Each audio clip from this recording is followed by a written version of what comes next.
Aujourd'hui, dans notre nouveau voyage dans le Paris de François Ier, nous allons nous intéresser aux remparts de Paris qui existaient encore à l'époque. Les remparts médiévaux les plus anciens ont été construits sur les ordres de Philippe Auguste autour de l'an 1200. Ils sont flanqués de 77 tours. Ils sont construits alors que Philippe Auguste va partir en croisade en Palestine et qu'il craint une attaque en son absence par les perfides Anglais, qui à l'époque détenaient une grande partie de ce qui est la façade atlantique de la France d'aujourd'hui. Une deuxième série de remparts est construite plus tard par Charles V autour des années 1375. La guerre de Cent Ans fait rage et il s'agit à nouveau de se protéger des Anglais. On voit comment la ville a grandi sur la rive droite entre 1200 et 1375.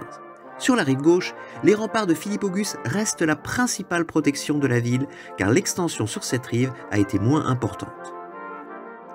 Aujourd'hui, nous allons nous intéresser aux traces des remparts de Philippe Auguste.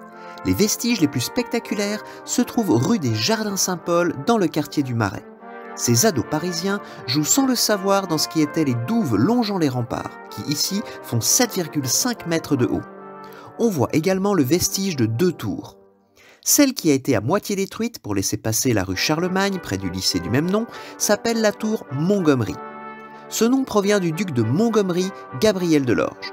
Au cours d'un tournoi organisé le 30 juin 1559 dans la rue Saint-Antoine juste à côté, il a transpercé l'œil du successeur et fils de François Ier, Henri II. Le duc de Montgomery a été immédiatement arrêté et enfermé dans cette tour. Malgré les soins apportés par le célèbre chirurgien Ambroise Paré, Henri II meurt, non sans avoir au préalable pardonné à Montgomery qui est alors libéré. Au passage, signalons que François Rabelais, le célèbre auteur de Gargantua et de Pantagruel, publié sous le règne de François Ier, a vécu dans la rue des Jardins Saint-Paul. Suivons maintenant le tracé des remparts sur la rive droite. Voyons, par où pouvait-il passer? Oh, il s'agit d'un bien étrange passage piéton à travers la rue Rambuteau. Et oui, les remparts de Philippe Auguste passaient par ici et la mairie de Paris nous en a gentiment indiqué le tracé.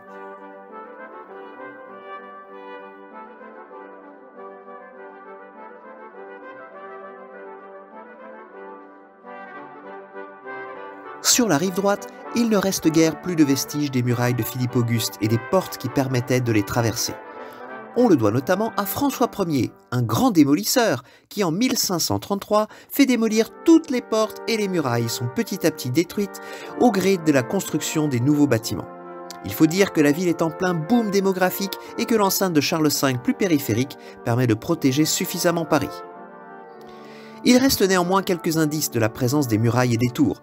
Par exemple, ici, rue du Louvre, l'aspect arrondi du mur est dû évidemment au fait qu'il était accolé à une tour de l'enceinte de Philippe Auguste. Avançons un peu plus loin vers la Seine.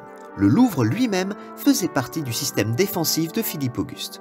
Sa position était stratégique car les Anglais détenaient le duché de Normandie à l'époque et s'ils attaquaient Paris, ils remonteraient probablement la Seine comme l'avaient fait les Vikings avant eux.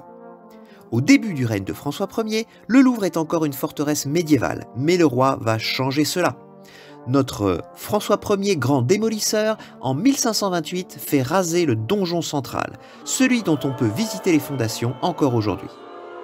Puis il se décide quand même à construire quelque chose, et entre 1530 et 1538, il fait aménager les quais du Louvre en pierre jusqu'au lieu dit les Tuileries, où on fabriquait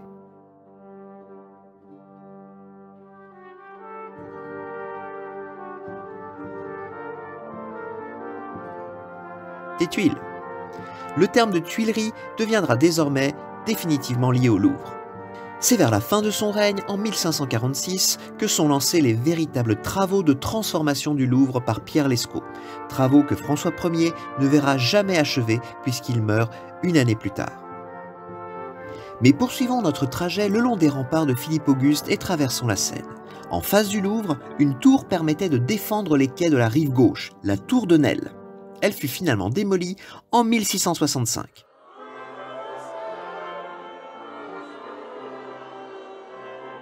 Puis, partant de cette tour, les remparts poursuivaient leur chemin.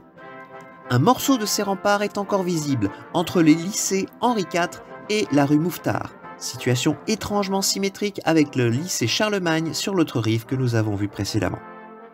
L'ancien nom des rues est aussi un indice qu'on longe l'ancien emplacement des remparts, avec notamment la rue du Cardinal Lemoine, dont l'ancien nom est la rue des Fossés Saint-Victor, les fossés désignant les douves entourant les remparts.